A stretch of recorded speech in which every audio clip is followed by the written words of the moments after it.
Not really, but astrally. Right. And that's where the difference is.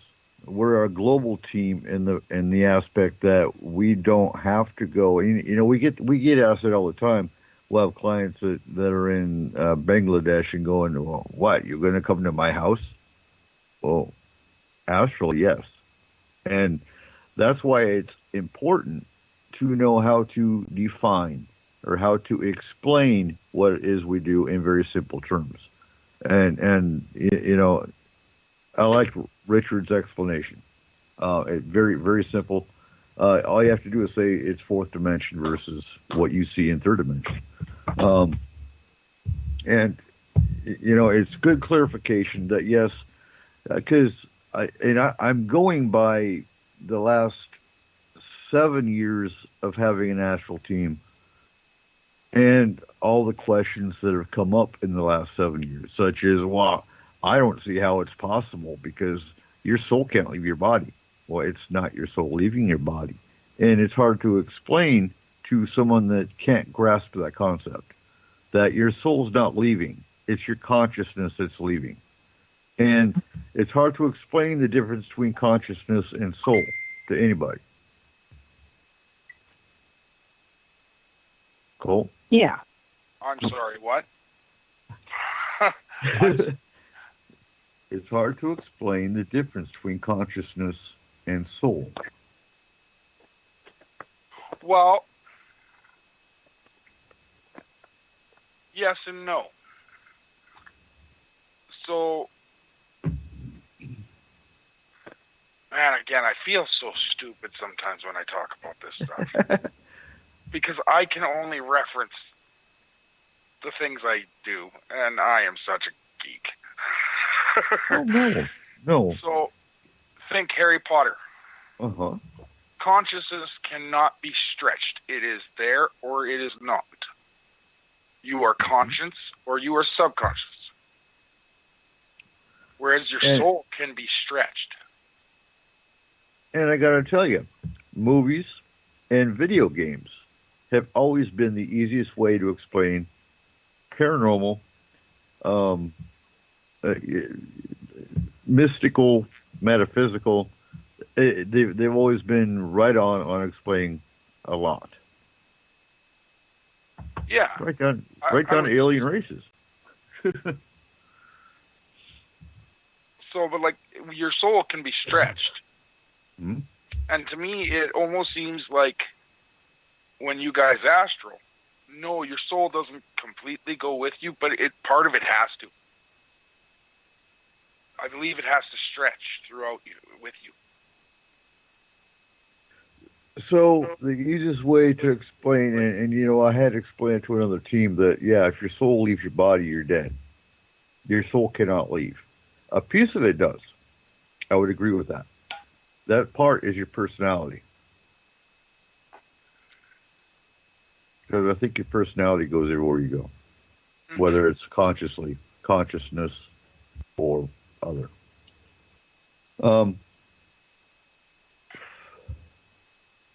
Let's see. Megan. Yes. Explain to a client what you're going to do going in astrally. Okay. Well, the funniest thing that happens when I introduce myself to a client and tell them that I will be with them shortly, they assume I'm going to knock on their door. Mm-hmm. So I have to backpedal a little bit and explain. Well, now I've started asking, do you have any questions about the astral process? And then yes or no, and then I elaborate. And basically I say, I'm going to come in on an energy level. And, I will be able to scan you and see attachments, which will appear as dark shadows, on your form. And I can remove them astrally I can literally pluck them off or burn them off. It does not harm the client. The client has reported like a warming or tingling sensation when I'm doing this. And that's also why It's important that we have constant contact with the client during this process, because sometimes that can cause anxiety with the client, and they could automatically think it's another spiritual attack, so they'll get really nervous, and it makes it harder for us to remove, if that makes sense. So we have to have constant communication. And, I explain, I can scan you, I will pluck off the attachments or remove them. And then, we will search the premises, the residence, and the property. Sometimes we've actually had to check under the property because sometimes there's energy tunnels. Depending on what we know about the case going in and like our initial evaluation, we will be able to determine the severity that we need to investigate. But oftentimes there's portals, and we can close portals astrally. And I'm very upfront with all my clients about this. And again, I ask them if there's any questions, but I assure them that this is all energy work. And it's funny because I had this one client, and she was constantly taking photos. And while I was at her house, she sent me a picture of a white orb shooting across her room. And I'm wondering if it was me, because her previous photos had dark orbs shooting across the room. So, I'm wondering, because she knew I was there, and she was still clicking away at the camera, and she ended up getting a white orb. So I thought that was really interesting. But usually the clients know when we're coming in, they know what we're doing, and then hopefully they understand the process, but we're always open to questions too. Exactly.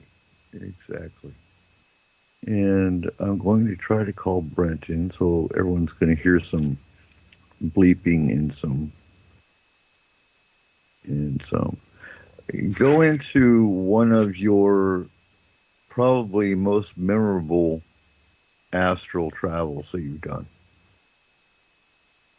Oh, man. Well, honestly, the first astral travel that I did with FMP was probably the most memorable. My first solo one. I was being supervised by our astral team leader, Tony, at the time, and we had a client who had messed with a Ouija board and gained an attachment that was not the client's grandmother. And the client was very well aware of what he did, and he didn't know how to undo it. So he called us in. It was a simple attachment removal. And when we got there, I scanned the room, following all points of my protocol. I worked on the client, and there was this little stinky troll that was attached to him, and he was just a bad luck troll. It's the best way to describe him. He was just a bad luck troll, and he stunk. He was sulfury and oozy, and I had to chase him around and get him. And when I got him and forcibly removed him, he tried to puff Please leave your himself up. message for Chris Dodge. Oh.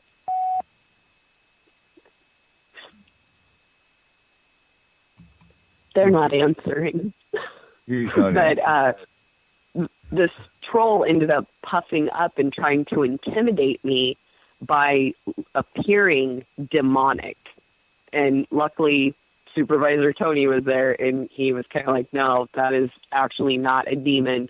They do that to check you and test you.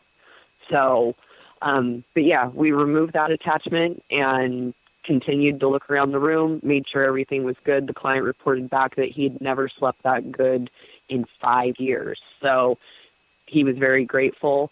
I was thankful to have the opportunity to work his case. I was thankful for Tony's input. And, a major milestone in my astral abilities and, even learning. And I'm, to this day, continually learning, but that was probably the most memorable, I would say.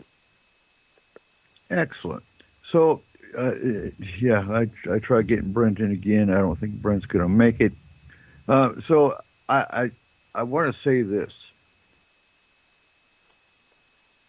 Getting away from the clients for a second, what's unique about going into a case astrally is spirits and other entities do not expect living humans to come through another dimension. Neither do aliens. So we essentially have the element of surprise when we come in. To the point where, I remember specifically when Tony was on one case, there was a little girl spirit, and she tried to scare him because, well, he kind of surprised her that he was there. And she tried to play the exorcist. Remember the girl goes backwards on the ground and crawls? Yeah. Yeah, the spirit tried doing that. And he just kind of laughed and said, get out of here.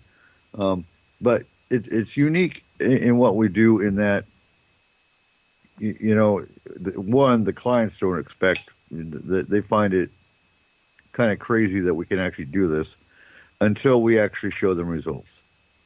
And two, the spirits, the entities, what Richards calls the nasties, don't expect us the same way.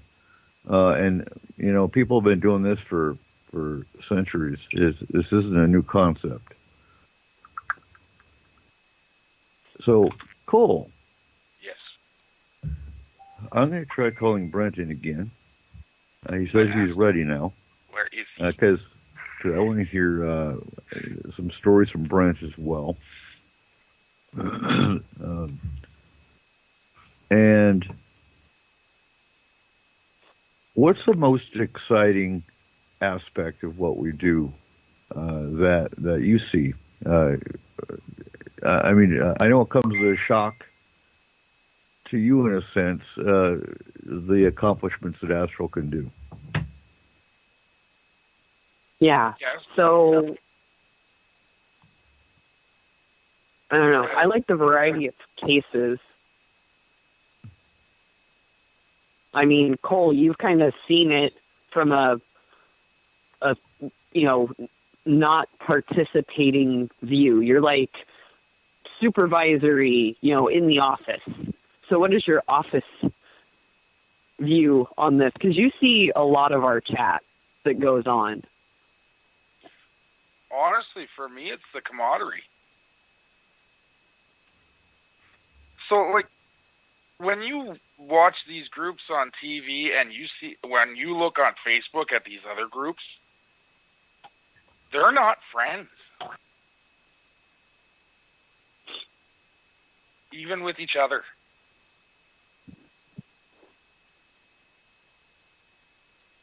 Yes, we do a lot of cases, but if you actually look at our group chat that we use, please leave your message for... It's filled with way more than just cases.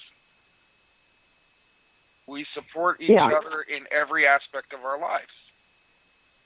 That is an amazing thing to actually accomplish with a group like this. Because there are so many different points of views and what is actually going on with certain things that normally that can get in the way of that.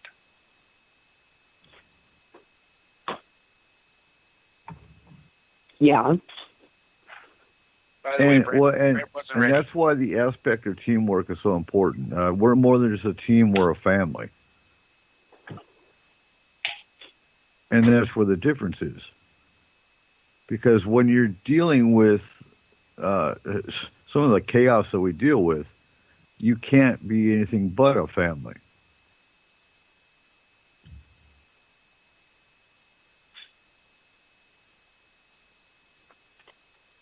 Are you there?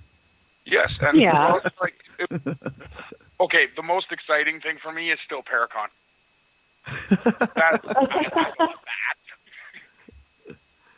Oh. By the way, people, the 28th, put it in your calendars. It is the 28th. Don't miss it because you'll meet the Astral team. And maybe Bigfoot. And maybe Bigfoot. So, looking at the future of Astral, I would still like to get Astral into a location and see if EMF picks it up. I've always been curious. Yeah. about it. I'm also curious if we can actually, what we pick up with